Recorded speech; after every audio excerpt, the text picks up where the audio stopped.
Hi friends, welcome to my YouTube channel Madhusmita Odia blogs. आज हम बनैबा बहुत कम समय रे और इजीली बनी पारुथिबा छेना तरकारी, जोटा कि भात कि रुटी रे आप खाई परिबे। चलतु देखिबा आपन तार प्रस्तुति। एही तरकारी पे हमको प्रथमे नै जाई एठी किछि छेना। मु एटा घर तयारी छेना नै छी, आपन चाहिले बजारु आनि परिबे।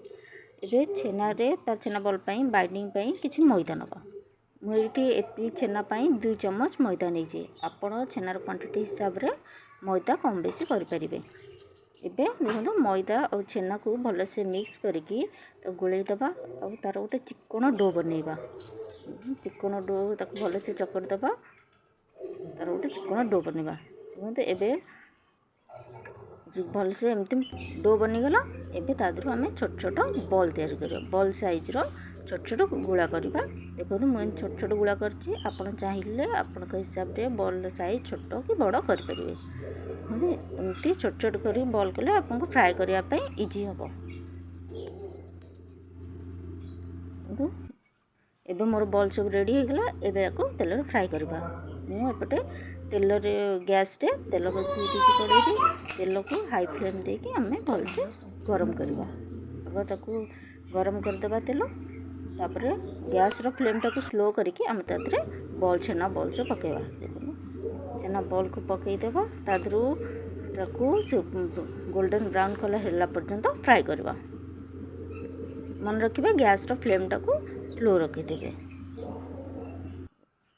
मोर बॉल सब रेडी होगा। मोर गैस फ्लेम टिके हाई हो जाता, जो टे फुटिकी बाकी जो छेना बॉल सब अच्छी ताकू भी फ्राए करदे। बॉल सब रेडी होगा। एबे बनैबा तरकारी ग्रेवी। मुझे तेल टी गरम कर जीरा और तेजपत्र पकई देछि।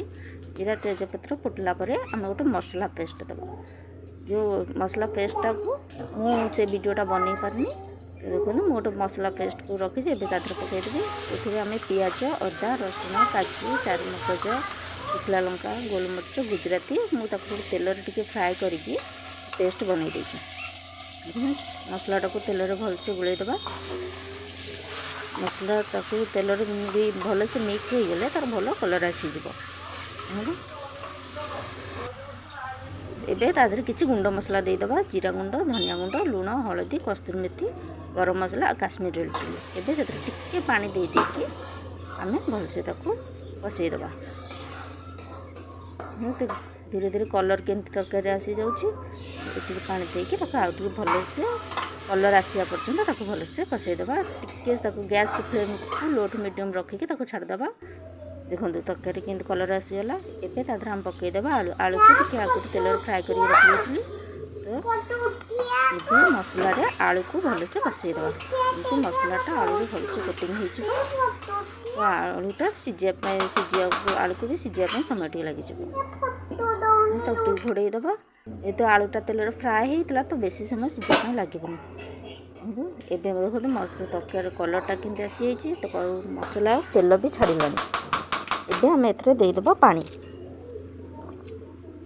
तो आपण पानी आपण हिसाब से कम बेसी दे पारे। जदि अधिक पानी रखा चाहते पानी देवे, जदि कम ग्रेवी रखा चाहते तो कम पानी देवे। मोर ये टिके पानी अधिका दरकार से मुझे अधिक पानी देती। एबे ताको घोड़े की छाड़देबा। एबे देखो पानी फुटिकी तो आलू भी सिझीगला। छेना बॉल सब देदेबा। छेना बॉल को देकी फुटिया छाड़देबा। जमती तरकारी सब मसला ये छेना रे छेना बॉल सब टिके जमती सॉफ्ट हो नरम हो। ये सब छेना बॉल के सब पानी तरकारी फुटुची। देखो तरकारी आम रेडी। एबे टिके लास्ट आम पकईदेबा धनिया पत्र पकईवा द्वारा तरकारी स्वाद भी आगे बढ़ीज।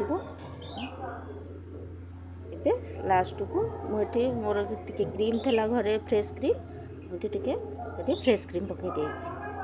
आपणकर जदि थी घरे आप यूज करेंगे ना भी स्किप करेंगे। मुझे क्रीम पकईदेली। क्रीम पकईला तरकारी टेस्टा आउ टिके बढ़ी जाए। एबे क्रीम पकईकी मोर तरकारी छेना तरकारी पूरा रेडी।